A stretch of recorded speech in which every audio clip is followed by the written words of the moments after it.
کرو میرے عزیزوں، کچھ چیزوں میں صبر کرنا سیکھو۔ سیدہ کائنات فاطمہ الزہرا رضی اللہ تعالیٰ عنہا حضور صلی اللہ تعالیٰ علیہ وسلم کی وہ لخت جگر ہے کہ یہودی عورتوں نے ایک بار پلان بنایا، فاطمہ کے جسم پر جو کپڑے ہوتے ہیں وہ پیوند لگے ہوتے ہیں، کپڑوں پہ بھی پیوند لگا رہتا تھا، رسول خدا کی بیٹی ہیں۔ یہودیوں نے، عورتوں نے ایک دعوت رکھی اور اس میں حضرت فاطمہ کو بلایا کھانے کے لیے، نہیں وہ کوئی ایسا ہی کہ اس میں سارے شہر کی اچھی خاصی عورتیں تھیں۔ حضرت فاطمہ سے کہا کہ تم آؤ اپنے اسلام کی دعوت دو، تو اس غرض سے حضرت فاطمہ کو بلائے، لیکن ان کی نیت کیا تھی کہ حضرت فاطمہ کے لباس پر سارے لوگ ہنسیں، رسول خدا کی بیٹی کیسا لباس پہن کے آئی، اس کے پاس پہننے کو لباس تک نہیں ہے۔ حضرت فاطمہ نے منظور کر لیا، میں آؤں گی جہاں اسلام کی بات ہوگی، رسول کریم صلی اللہ تعالیٰ علیہ وسلم کے دین کی بات ہوگی۔ رات کو جب نکلنے لگی، اللہ اکبر، روایت میں ہے کہ حضرت فاطمہ الزہرا رضی اللہ تعالیٰ عنہا کے گھر جنتی لباس آیا، جبرائیل امین کے ذریعے سے حضرت فاطمہ کو حضور نے پیش کیا۔ حضرت فاطمہ وہ جوڑا پہن کر کیا آئی ہیں، اللہ اکبر۔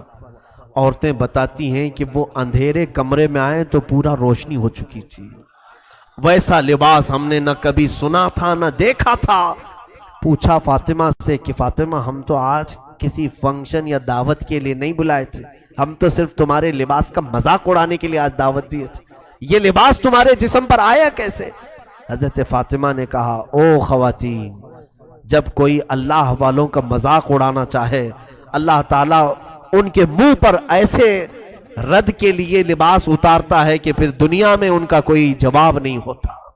رسول کریم صلی اللہ تعالیٰ علیہ وسلم کی اس لخت جگر کو اللہ عز و جل نے جنتی لباس اتارا، ان کے گھر میں جنتی دسترخوان اترا، حتیٰ کہ اس گھرانے کی حالت یہ تھی کہ حضور صلی اللہ تعالیٰ علیہ وسلم حضرت فاطمہ کے گھر میں بیٹھے ہیں، اچانک مسکرانے لگے۔ پوچھا یا رسول اللہ صلی اللہ علیہ وسلم مسکرانے کی وجہ کیا ہے؟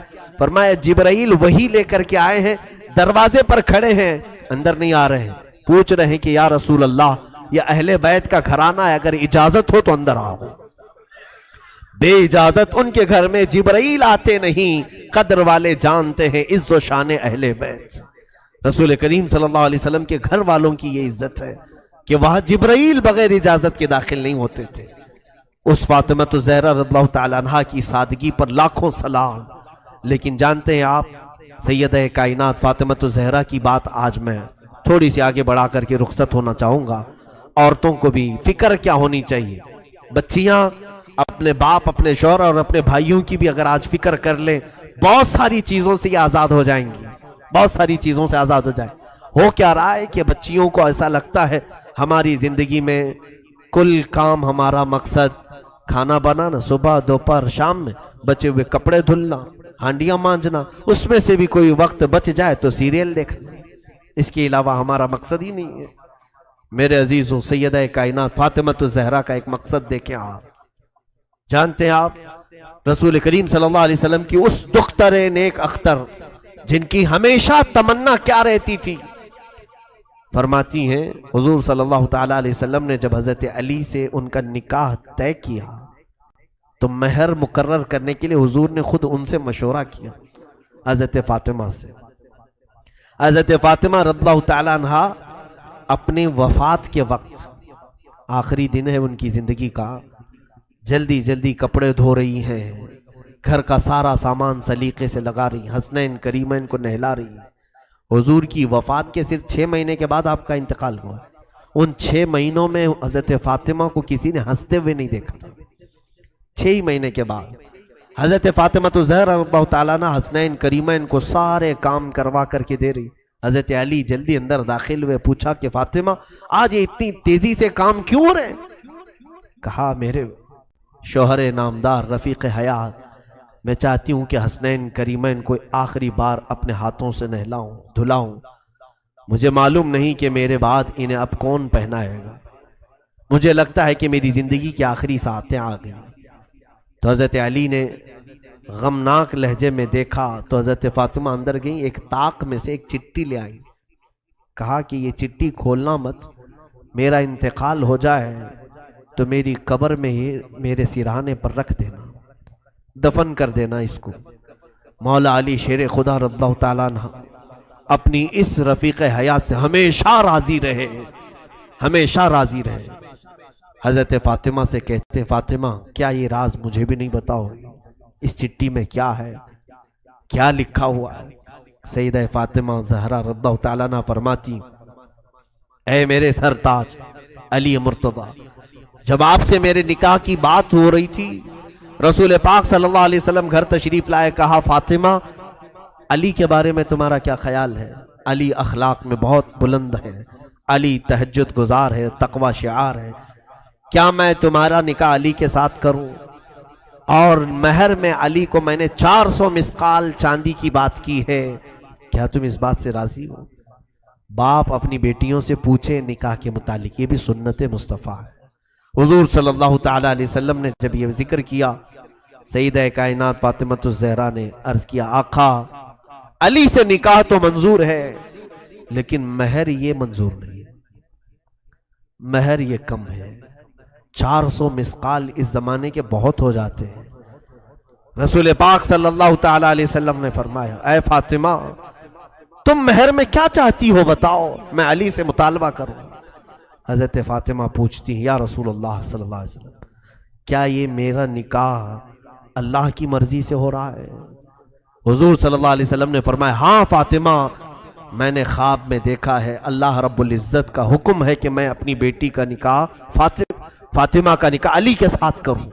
تب حضرت فاطمہ کہتی ہیں تب تو پھر مہر زیادہ ہو، اللہ رب العزت اس نکاح کا معاملہ فرما رہا ہے تو اے رسول پاک صلی اللہ علیہ وسلم 400 مسقال چاندی نہیں۔ پھر پوچھا کیا مہر چاہیے؟ حضرت فاطمہ کہتی ہیں یا رسول اللہ صلی اللہ علیہ وسلم رب تعالیٰ سے آپ گزارش فرمائیں کہ علی کا نکاح فاطمہ سے اس مہر پر ہو کہ رسول پاک کی امت کی بخشش لکھ دی جائے، آپ کی امت کی مغفرت لکھی جائے۔ حضور پاک صلی اللہ علیہ وسلم آپ دیدہ ہو گئے، آپ دیدہ ہو گئے، رب تعالیٰ کے حضور سجدے میں گر گئے۔ اے رب ذوالجلال فاطمہ میری امت کی بخشش کا سوال کر رہی ہے، مہر میں اسے یہ چاہیے۔ روایات یہ بتاتی ہیں کہ اللہ رب العزت کی طرف سے حکم ہوا کہ اپنا سر اٹھائیں، آپ کی آدھی امت کی بخشش فاطمہ کا مہر ٹھہرا۔ حضور پاک صلی اللہ علیہ وسلم سے حضرت فاطمہ کہتی ہیں میں نے وہ لکھوا لیا تھا چٹھی میں تاکہ بروز قیامت میں میرے رب سے میرے حبیب کی امت کی بخشش کا سوال کروں۔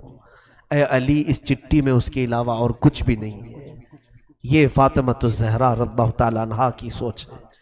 اے میرے عزیزو ہم کون ہیں جو میرے آقا کی امت کی خبر رکھتے ہو؟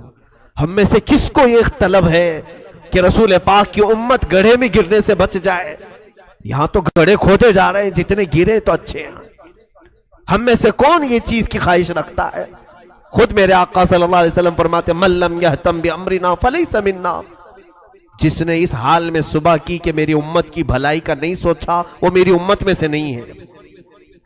آج کیا یہ دردناک حالات ہمیں بیدار نہیں کرتے؟ کوئی ہم میں سے یہ دعا نہیں کرتا کہ اے اللہ اب امت کا بھلا کر دے؟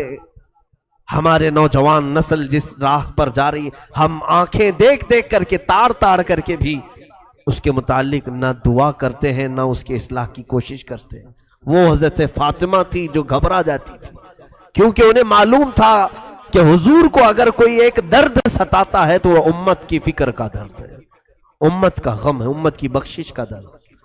جب مدینہ طیبہ میں واقعہ ہوا کہ صحابہ نے کہا اچانک حضور پاک نظر نہیں آ رہے ہیں، صحابہ بے قرار ہو کر ڈھونڈنے لگے کہ آقا ہیں کہاں؟ ایک صحابی نے پا لیا حضور مدینے کے نواح میں دور کسی ایک جنگل کے پاس سجدے میں ہیں، اور حضرت ابو بکر وہاں ڈھونڈتے ہوئے پہنچے۔ ایک بکریاں چرانے والا گزر رہا تھا، پوچھا کیا میرے آقا کو تُونے دیکھا ہے؟ رسول پاک صلی اللہ تعالیٰ علیہ وسلم ہمیں کئی لمحے ہو گئے نظر نہیں آ رہے۔ اس چرواہے نے کہا میں نہیں جانتا تمہارا نبی کون ہے، تمہارا آقا کون ہے، ہاں البتہ اس پہاڑ کے پیچھے کوئی ایک آدمی اتنا رو رہا ہے کہ اس کے رونے کی آواز سے میری بکریوں نے کھانا چھوڑ دیا ہے، چارہ چھوڑ دیا ہے۔ حضرت ابو بکر نے کہا یقیناً اس طرح کا رونا تو میرے آقا کا ہی ہوگا۔ حضرت ابو بکر نے پوچھا اس چرواہے سے، اے بندے تو بکریاں چرا رہا ہے، رونے والے کو دیکھا وہ کیا کہہ کر کے رو رہا ہے؟ کہا پتہ نہیں، امت امت کہتا ہے اور روتا جاتا ہے۔ حضرت ابو بکر بے اختیار روتے ہوئے قریب آئے، سید الانبیاء صلی اللہ تعالی علیہ وسلم کے آنسوؤں سے زمین تر تھی، کہہ رہے تھے میرے آقا رب ذوالجلال کے حضور، اے مولا میری امت کو میرے حوالے کر دے، میری امت کو میرے حوالے کر دے، میری امت بڑی بھولی ہے، وہ مجھے نہیں پہچانتی۔ سچ فرمایا آقا، اپنے آپ کی امت آپ کو کہاں پہچان رہی ہے؟ آج ہم نے دوسروں کو پہچان لیا، اپنے نبی کونین صلی اللہ تعالیٰ علیہ وسلم کو پہچاننے سے دور بھاگتے ہیں۔ بتانے کے لیے اگر کوئی کوشش بھی کرے تو ہمارے اخلاق ایسے ہیں، ہم حضور کو سننا نہیں چاہ رہے ہیں۔ دیکھو آج ہمارے گھروں میں جا کر بچوں کو اٹھا کر کے پوچھو، ہر فلمی ہیرو کا بایو ڈاٹا اسے یاد ہوگا، کون کہاں رہتا ہے، کون کیسی ایکٹنگ کرتا ہے، کس کے کتنے فلم ہیں، سارے اسے یاد ہیں۔ اسے اگر میرے آقا کی ذات کے بارے میں پوچھو تو کچھ بھی نہیں جانتا، کچھ نہیں جانتا۔ صحابہ کے بعد دیگرے وہاں آئے، سبوں نے درخواست کی کہ آقا سر مبارک کو اٹھائیں، سجدہ اتنا طویل ہو گیا تو جسم پر تکلیف ہو جائے گی۔ حضور پاک صلی اللہ تعالیٰ علیہ وسلم اسی طرح سجدے میں ہیں۔ تو اس کے بعد صحابہ نے کہا کہ حضور کسی کی بھی بات پر سر نہیں اٹھاتے۔ مشورہ یہی طے پایا کہ حضرت فاطمہ کو بلایا جائے، اگر حضرت فاطمہ کہیں گی تو حضور ضرور سر اٹھائیں گے۔ سبوں نے جا کر کے سیدہ کے گھر یہ درخواست کی کہ اللہ کے حبیب تمہارے بابا سر جو سجدے میں رکھیں اٹھاتے نہیں، بے اختیار روتے جا رہے ہیں۔ سیدہ حجاب کے ساتھ آئیں، پردے کے ساتھ آئیں، سارے لوگ ہٹ گئے۔ رسول پاک صلی اللہ علیہ وسلم کے کندھے پر ہاتھ رکھتی ہیں، کہتی ہیں بابا آپ کی فاطمہ آئی ہے، آپ سر اٹھائیں۔ رسول کریم صلی اللہ علیہ وسلم اسی حالت میں سر رکھے ہوئے تھے۔ ہم گنہگاروں کی تسبیح، آج ہم سجدے میں جاتے ہیں تو اپنی مطلب کی مانگنے کے لیے جاتے ہیں۔ ہم تو سجدوں میں یہی کہتے ہیں نا، مولا مجھے یہ دے دے، مجھے یہ دے دے۔ وہ رسول پاک ہم جیسے نکموں کو مانگ رہے تھے، مولا بعد میں آنے والی امت میرے حوالے کر۔ قربان جاؤ اس نبی کے سجدوں پر کہ ہم کو حضور نے سجدوں میں مانگا ہے۔ سیدہ فاطمہ کی بار بار اصرار پر حضور نے سر نہیں اٹھایا۔ سیدہ کائنات نے صرف اتنا کہا یا رسول اللہ صلی اللہ علیہ وسلم، فاطمہ آپ سے وعدہ کرتی ہے آج کے بعد سے مولا تعالیٰ جتنی بھی مجھے حیات دے گا، جب تک کی زندگی دے گا، قسم ہے رب ذوالجلال کی، فاطمہ کوئی رات نہیں سوئے گی، صرف آپ کی امت کی بخشش کی دعا کرے گی، صرف میں آپ کی امت کی بخشش کی دعا کروں گی۔ حضور پاک نے جب ان سے یہ سنا تو اپنا سر اٹھایا، فاطمہ کو دیکھا کہ میری امت کی بخشش کا درد یہ بھی رکھتی ہے۔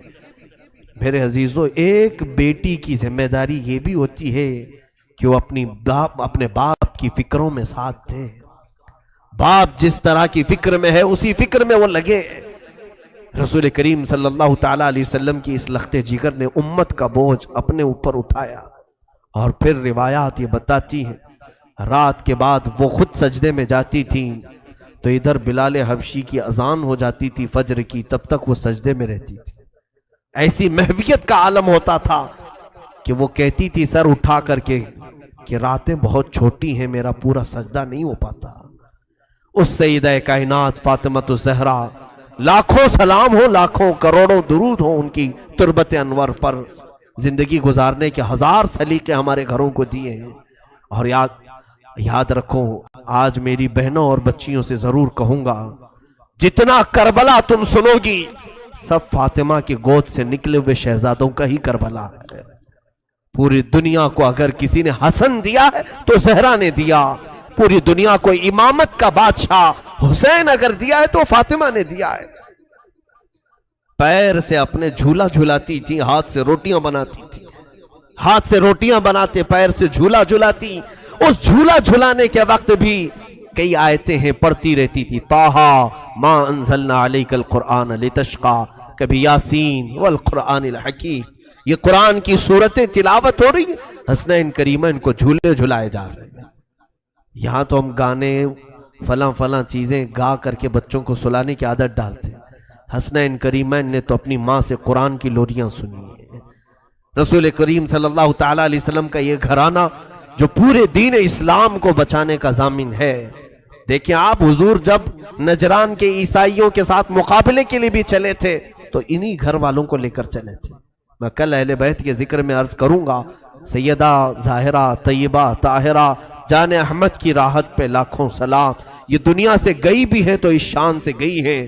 حضرت علی سے وصیت کیا تھا کہ اے علی میری موت ہو جائے تو زیادہ شہرا مت کرنا. میں نے اپنے پردے کی بڑی پابندی کی ہے. رات کے وقت جنازہ نکالو تاکہ جنازے پر بھی کسی غیر مرد کی نظر نہ پڑے. کل ملا کر روایات صحیحہ یہ بتاتی ہیں کہ آپ کے جنازے میں اور آپ کے قبر کے دفن میں 8 لوگ تھے. وہ صرف خاندان والے تھے. حضرت علی، حسن، حسین رضی اللہ تعالیٰ عنہ، حضرت عباس رضی اللہ تعالیٰ عنہ اور دیگر کچھ صاحب جو اہل بیت میں سے تھے. یہی لوگ رہے. سیدہ فاطمۃ الزہرا رضی اللہ تعالیٰ عنہا کو رات کے وقت دفن کیا گیا. اب آخری حدیث سن لو میرے آقا صلی اللہ علیہ وسلم. قربان جاؤ میری بچیوں، آج اگر تم یہ کوشش کر لو کہ کل میں فاطمہ زہرا کی چادر کے سائے تلے قیامت میں اٹھائی جاؤں، اتنی بھی اگر تمہاری خواہش ہو تو مبارک ہو تمہیں. حدیث سن لو مجھ سے. میرے آقا صلی اللہ علیہ وسلم نے فرمایا قیامت کا منظر ہوگا، اہل محشر اپنے حساب کتاب میں مصروف ہوں گے. سب کا حساب کتاب چل رہا ہوگا. تپتی ہوئی گرمی، وہ تانبے پیتل کی زمین، لوگوں میں نفسا نفسی کا عالم. اچانک ایک منادی، ایک فرشتہ اعلان کرے گا یا اہل محشر غضوا ابصارکم فإن فاطمة بنت محمد تمر الى الجنہ. اے محشر کے میدان میں کھڑے ہونے والے لوگوں، سب اپنی نگاہیں نیچی کر لو، اس لیے کہ محمد عربی صلی اللہ علیہ وسلم کی بیٹی فاطمہ جنت کی طرف جا رہی ہے. 70,000 عورتوں کے جھرمٹ میں حضرت فاطمہ جنت میں جا رہی ہوں گی. قیامت کے دن بھی حکم ہوگا کہ نگاہیں نیچی کرو، نگاہیں نیچی کرو. شان والی فاطمہ جا رہی ہے، رسول پاک کی گھر والی جا رہی ہے. میرے عزیزوں، آج بچیوں کو یہ واقعات سنائیں، اپنی بہنوں کو یہ سیرتیں سنائیں تاکہ ان کے اندر عفت، حیا اور جذبہ حجاب پیدا ہو. بے حیا عورتوں کے قصے سناؤ گے تو بے حیا بنیں گی. گندے سیریل اور گندے فلموں کو دکھاؤ گے تو ویسے ہی بننے کی عادتیں آئیں گی. کبھی کبھار میں عورتوں سے گزارش کروں گا پوری زندگی ٹی وی پر نہ گزاریں، تھوڑا کبھی کبھار سیرت فاطمہ کو پڑھ لیا کریں. رسول کریم صلی اللہ علیہ وسلم کے گھر والیوں کی سیرت پڑھ لیا کریں. یاد رکھنا اگر تم نے سیرت بھی پڑھ لی، آج حسن و حسین نہیں صحیح، غلام حسن اور غلام حسین تو ضرور پیدا ہوگا. تمہاری گودوں میں نونہال آئیں گے جو امت کی اصلاح کا کام کریں گے. میں دعا کرتا ہوں بارگاہ رب العزت میں، خدایا بحق بنی فاطمہ کہ برقول ایمان کنم خاتمہ. اگر دعوت امرت کنی ور قبول، منو دست دامان آل رسول. اے رب ذوالجلال، رسول پاک کے اس سخی گھرانے سے ہم سب کی محبتوں کو ہمیشہ قائم دائم رکھ. مولا رافضیوں سے، خارجیوں سے ہم سب کی حفاظت فرما. رسول اللہ کی اس آل جس آل میں ہر بچہ نور والا بچہ ہے، میرے مولا اس گھرانے کا فضل، ان کا سایہ، ان کا کرم ہم سب کے سروں پر قائم فرما. رسول اللہ کے گھر والوں کی برکتیں ہم سب کو نواز دے. ہماری بیویوں کو، بچیوں کو، ماؤں کو، بہنوں کو عفت، حجاب، حیا عطا فرما دے. اے کریم خدا ارحم الراحمین، جتنے اس محفل میں حاضر ہیں اور جو دور سے سن رہے ہیں، بچیاں، عورتیں، گھروں کی خواتین، سب کو مولا چادر زہرہ عطا فرما دے. قیامت کے دن مولا ہمارے گھر والیوں کو سب کو اس فاطمہ زہرا کی جھرمٹ میں جگہ عطا فرما دے. جس جھرمٹ میں فاطمہ زہرا رضی اللہ تعالیٰ عنہ جنت کی طرف جا رہی ہوں، اسی جھرمٹ میں مولا ہماری ماؤں، بہنوں اور بچیوں کا حشر فرما دے.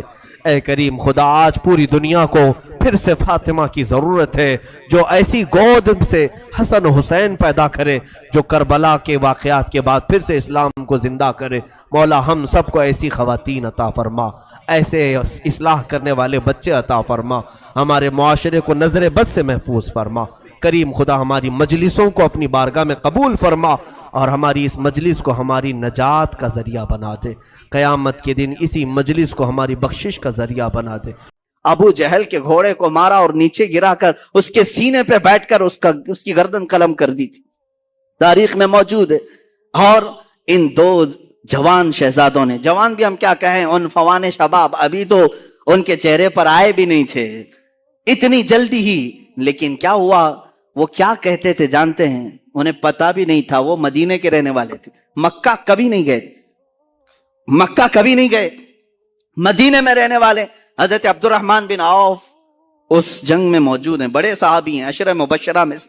وہ کہتے ہیں یہ دو بچے میرے پاس آئے، پوچھنے لگے چچا ابو جہل کس کا نام ہے، کون ہے وہ؟ حضرت عبد الرحمن کہتے ہیں میں نے ان سے کہا تم کو اس سے کیا کرنا ہے، وہ سردار قریش ہے، وہ پہلوانوں کا پہلوان ہے، تم کیا کرو گے؟ بچوں نے جو جواب دیا وہ ہمارا درس ہے۔ انہوں نے کہا سنا ہے وہ مصطفیٰ کی شان میں گالیاں دیتا ہے، بس یہی چیز تھی جس کی وجہ سے تلاش میں تھے، حبیب باری صلی اللہ علیہ وسلم کو وہ گالیاں دیتا ہے۔ حضرت عبد الرحمن مسکراتے رہے، دو بچے ہیں اور ڈھونڈ رہے ہیں کس کو، اس زمانے کے بڑے طاقتور پہلوان کو۔ حضرت عبد الرحمن کہتے ہیں میں اسی بات چیت میں تھا کہ اچانک ابو جہل سامنے سے گزر رہا تھا، میں نے کہا بچوں وہ دیکھو وہی خبیث ہے جو گھوڑے پر جا رہا ہے۔ ان بچوں نے ابھی بات مکمل بھی نہیں ہونی پائی تھی کہ چیل کی طرح جھپٹ پڑے اس پر۔ انہوں نے یہ نہیں دیکھا کتنی طاقت ہے ان کے پاس، کتنی قوت ہے ان کے پاس۔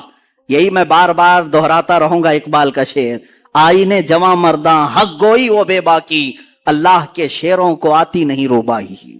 اللہ کا جو شیر ہے، ارے شیر ہوتا ہے، بچہ ہو تو بھی شکار کرتا ہے، بوڑھا ہو تو بھی شکار کرتا ہے، شیر ہے، اللہ کے شیروں کو آتی نہیں روبائی۔ حضرت عبد الرحمن بن عوف کہتے ہیں میں نے ان کی مجاہدانہ کردار کو دیکھا، ان بچوں نے سر تو قلم کیا اس کا، واپس آئے تو کیا وہ صحیح سلامت آ گئے؟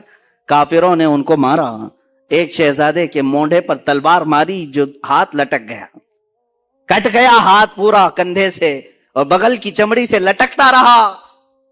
یہ منظر بھی دیکھا ہے، اس نوجوان بچے نے وہاں سے بھاگ کر کے مرہم پٹی نہیں کی، وہ لٹکتا ہوا ہاتھ ویسے ہی چھوڑا، تلوار دوسرے ہاتھ میں اٹھا لی، دوسرے ہاتھ میں تلوار اٹھائی۔ میاں انگلی کٹ جائے برداشت سے باہر ہوتا ہے، مونڈے سے ہاتھ کٹ گیا ہے۔ اس کے بعد منظر یہ بھی دیکھا گیا، اس بچے نے اپنے ہاتھ کو پیر میں دبا کر کھینچ کے نکال دیا، جو چمڑی سے لگا ہوا تھا بغل کی، نکال کر پھینک دیا، کہا مجھے اس ہاتھ کی ضرورت نہیں جو خلل اندازی کر رہا ہے۔ یہ دونوں شہزادے بدر میں شہید ہوئے، معاذ اور معوذ رضی اللہ تعالیٰ عنہما۔ ہزاروں لاکھوں سلام ان شہزادوں پر۔ ہماری زندگیاں تمام ہو گئی مگر ہم ان کے قدموں کے ناخنوں تک بھی نہیں پہنچ سکتے، ان کے قدموں کی دھول تک بھی کوئی نہیں پہنچ سکتا، جنہوں نے مصطفیٰ کریم صلی اللہ تعالیٰ علیہ وسلم کی عزت کی حفاظت کے لیے، اسلام کی سربلندی کے لیے، حق کے علل اعلان بیان کے لیے اپنی زندگیاں وار دیں اللہ کی بارگاہ میں۔ عزیزان گرامی وقار، آؤ اسی طرح زندگی کا وہ لمحہ بھی دیکھیں جو سیدنا حنظلہ رضی اللہ تعالیٰ عنہ کو ملا۔ آج رات شادی ہوئی ہے، دلہن سہاگ رات میں ہے، لیکن باہر اعلان ہوا، اس نوجوان نے شادی کی رات ہی اپنی بیوی سے کہا مجھے جانا ہوگا، اس لیے کہ نبی کونین صلی اللہ علیہ وسلم کی طرف سے بلاوا آیا ہے، حضور کی عزت پر کافروں نے، دشمنوں نے حملہ کیا، مجھے جانا ہوگا۔ بیوی نے رخصت کیا، خوشی خوشی رخصت کیا، ہاتھوں اور پیروں میں بیڑیاں نہیں ڈالی کہ کہاں جا رہے ہیں، آج کی دلہنوں میں چھوڑ کر ولیمہ بھی نہیں ہوا، نہیں، دلہن نے خوشی خوشی رخصت کیا۔ وہ حنظلہ بھی آئے میدان احد میں اور دوسرے دن جام شہادت بھی نوش کیا، واپس نہیں آ سکے۔ کون ہے ہم میں سے جو یہ قربانیاں پیش کر سکتا ہے؟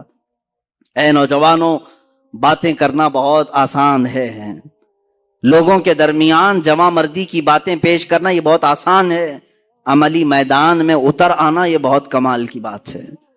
اللہ تعالیٰ جس سے چاہے کام لے لے۔ وہ صحابہ کے کردار ہم کیوں بیان کرتے ہیں؟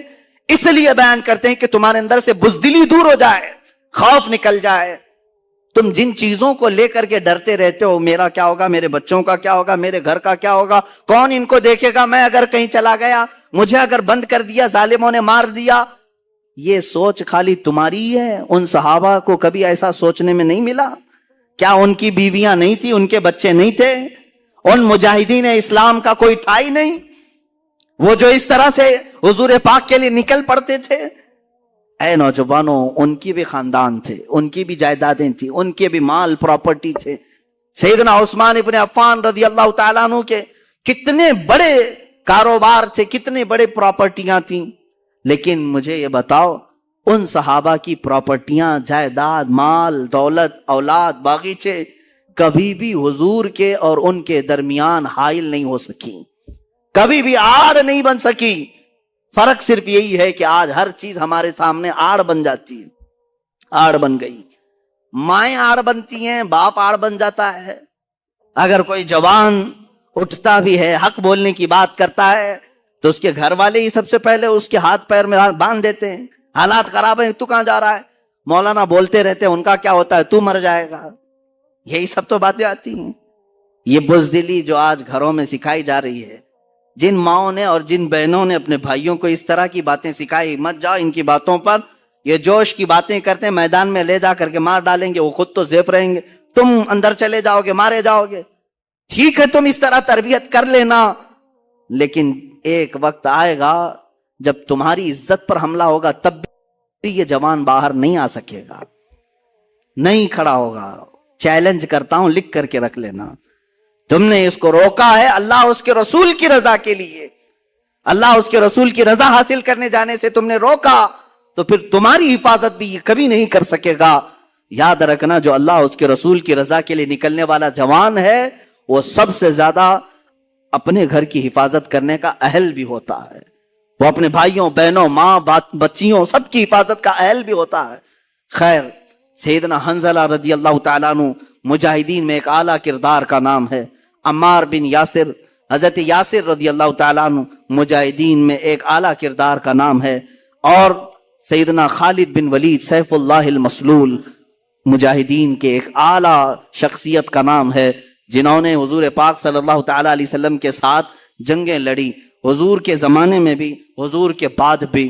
یہ ایک ایسے مجاہد کا نام ہے جس سے آج بھی دنیا کانپتی ہے، آج بھی دنیا کانپتی ہے۔ لوگ چاہتے ہیں کہ خالد بن ولید کے اوراق کو بند کر کے رکھیں، کبھی نہ اٹھائیں، ان کا مطالعہ نہ کیا جائے، ان کی سیرت نہ پڑھی جائے، اس لیے کہ معلوم ہے اچھوں کی سیرت پڑھنے کے بعد اثر ضرور آتا ہے، اثر ضرور آتا ہے۔ خالد بن ولید رضی اللہ تعالیٰ عنہ وہ مجاہد صحابی جن کو اللہ کے رسول نے سیف اللہ کہا ہے، یہ اللہ کی لٹکتی ہوئی تلوار ہے۔ انہوں نے اپنی زندگی میں 125 جنگوں میں شرکت کی، 125 جنگوں میں شرکت کی، اور آپ کو ایک بات بتاؤں، 125 میں سے ایک میں بھی شکست نہیں کھائی، ایک میں بھی شکست نہیں کھائی۔ یہ آپ کو خاصہ تھا، آپ کی اسپیشلٹی آج۔ اور ایک میں بتا دوں آپ کو، اللہ تعالیٰ نے جو آپ کو خصوصی انعام دیا سارے صحابہ میں، خالد بن ولید کو 125 جنگوں میں شریک ہوئے، اور ساری 125 میں فتح یابی ملی، ایک میں بھی شکست نہیں۔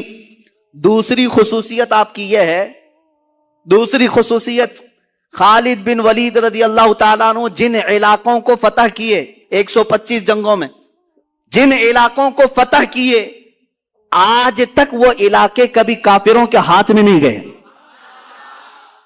صرف ان کی خصوصیت ہے۔ بعض علاقے ایسے ہیں جن کو مجاہدین نے فتح کیا، 100 سال 200 سال کے بعد پھر دوسروں نے ان پر قبضہ کر لیا ہے۔